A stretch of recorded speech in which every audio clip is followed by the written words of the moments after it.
Hold up.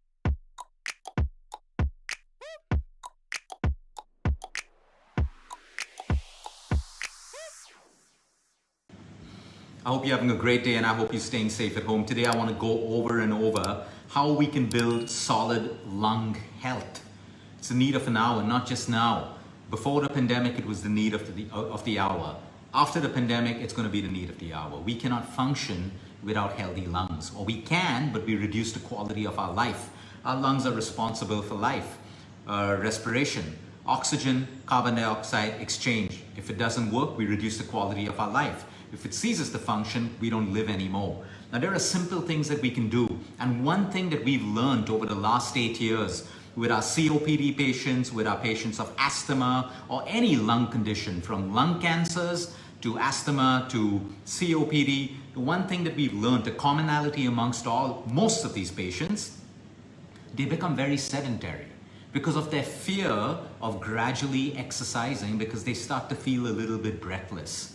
But because you start to feel a little bit breathless, that's normal when you have weak lungs. But you move to a sedentary lifestyle, which actually starts to deteriorate your lungs even further. Very few cases of extreme COPD or asthma or lung cancers may not allow you to move. But for everyone else, movement is key.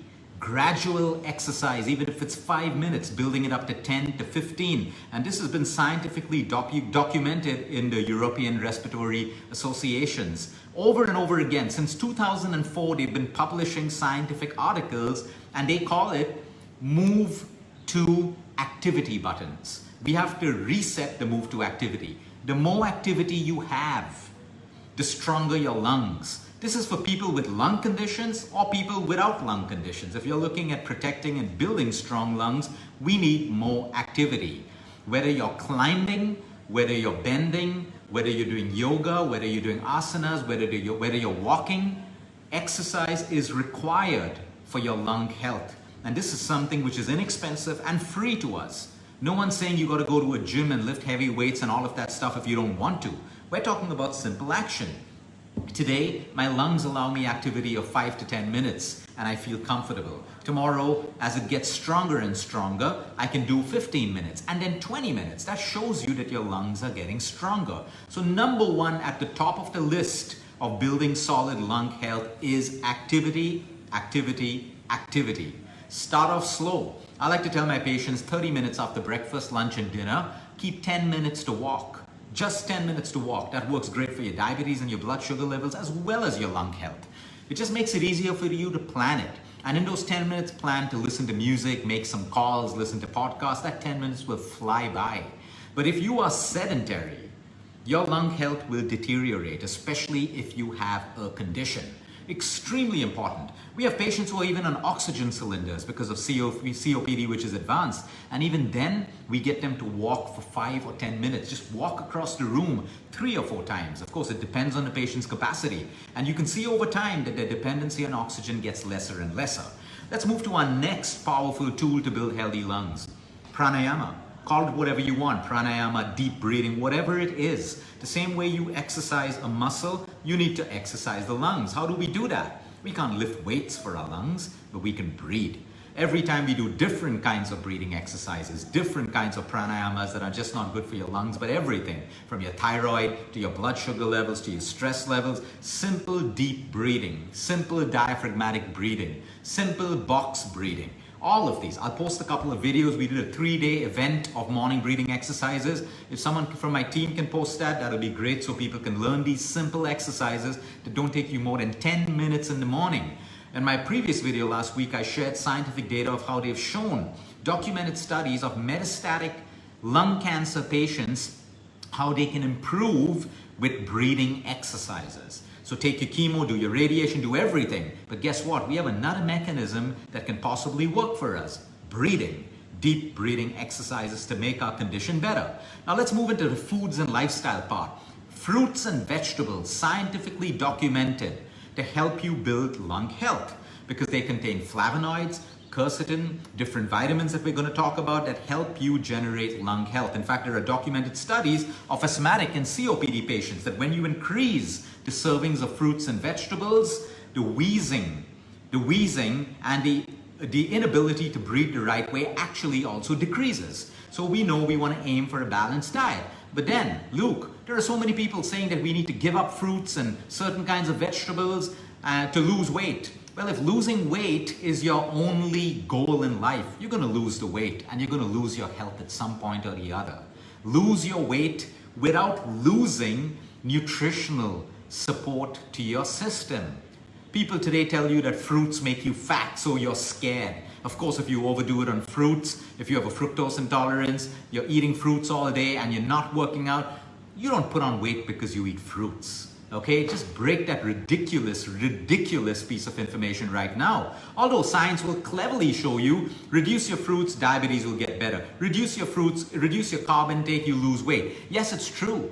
But have you also looked at the other poor lifestyle choices that people are making? Don't blame the fruit. You need fruit for its flavonoids, for all its minerals and vitamins. But guess what? The nutraceutical department wants to tell you to stop eating fruit so they can sell you a supplement. Eat your fruits. Period. Otherwise, every animal and monkey out there that eats fruits would equally be as sick as humans, but they're not. They're way healthier than we are. So eat your fruits and your vegetables. Get more portions of vegetables and fruits. Make your diet look like a rainbow. This is extremely important for you if you want to reduce your effects of asthma, your wheezing, your COPD, or you want to build good lung health. Because today, we're focusing even on prevention. We live in a world where pollution surrounds us, and yes, it puts a toll on our lungs, which means we got to go over and above what we basically do to build stronger lung health. If the enemies are getting stronger, the defense also has to get stronger. We can't just let the enemies get stronger and we do the same thing that we were doing 10 years ago, which is why with the enemies, which is pollution, pesticides, all of that stuff, we got to build stronger livers, kidneys, hearts, lungs, and everything else. That's why we need to make change. The second thing, antioxidants, because all the pollution entering our system creates free radicals. Free radicals create inflammation, out of control inflammation causes lung diseases and lung cancers. That's why we need a diet rich in antioxidants, which also comes from your fruits, your vegetables, your nuts, your seeds, your legumes, your lentils, and your whole grains as well, which is nothing but a balanced diet. So now you can choose a diet to look good in the mirror and look good in society so you get comments, okay, and eventually you lose your health. Or you can look at a structured, balanced lifestyle where you lose weight and you look good and you get appreciation in society and you build a strong immune system and a strong pair of lungs, kidneys, liver, and everything else. That's your choice. We need omega-3 for lung health. So whether you're getting it from fish or animal sources, you can get it from flax, you can get it from walnuts as well, or you can get it from an omega-3 supplement if your doctor or your professional feels you need it because of the extent of damage to your lungs already. All of our COPD patients will be on omega-3 supplements. They will also be on vitamin D supplements. Vitamin D is essential for lung health. It is essential for lung health at a cellular level like it is for every other organ in the body. So if you're a lung patient or you're looking at preventing lung issues, the first thing you do is check your vitamin D. And you will find that most of you are deficient, allowing you scope to make improvement by taking care of your vitamin D levels. For great lung health, we also need vitamin C. You can get it from your foods. We need vitamin E. You can get it from your foods, your nuts, your seeds, your whole grains. You need magnesium. With low levels of magnesium, potassium, and selenium, the lungs do not have what it needs to protect you. So again, selenium, magnesium, potassium. We will get everything I spoke about from fruits, vegetables, nuts, seeds, legumes, lentils, and everything else. Don't explore superfoods right away until you have your basics right. First, get your basics right, and then move to superfoods. People misuse superfoods. They only eat superfoods thinking it's going to solve all of their problems, but they don't correct the basics. Another issue that causes weak lungs or doesn't allow you to improve your COPD and your asthma is if you undereat. You starve yourself. You try to starve so that you lose weight. Undereating creates undernutrition, which further doesn't allow your lungs to get strong and protect you. Overeating also has the same problem. The more weight you put on, the more pressure you put on your lungs. So obesity, excess weight that you can lose in a gentle and in the right way, you should be looking at losing it. So these are all the little things that it takes to build strong lung health. We have a super lung tea, and I will share the recipe for you. We know it's done so well over the last years, especially in New Delhi when pollution levels go up and wheezing and asthma and COPD attacks start. This magic lung tea's worked. And what is it made up of? Simple spices, simple ginger, simple turmeric. You got to try it to believe it. Okay, you got to try it to believe it. So on one side, you have medicine. I don't have a problem with medicine unless you are only dependent on medicine. Then you have the biggest problems. You have to take your medicine and change your lifestyle. That is when we can say we're investing in preventive medicine. That is when you can say, hey, I have a recovery plan. Not just a plan that is going to keep me sick.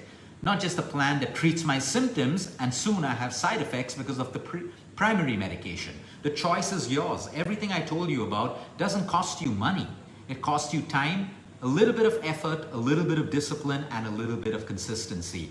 The one thing that you can do right now over and above your diet is move, move, move.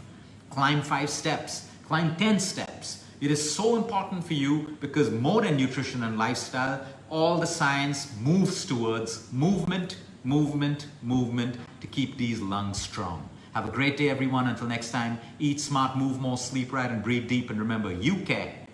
It's all about you. Why do I stress on you care? Because you got to look after you. Let me be honest with you. No one really cares. No one really cares about you.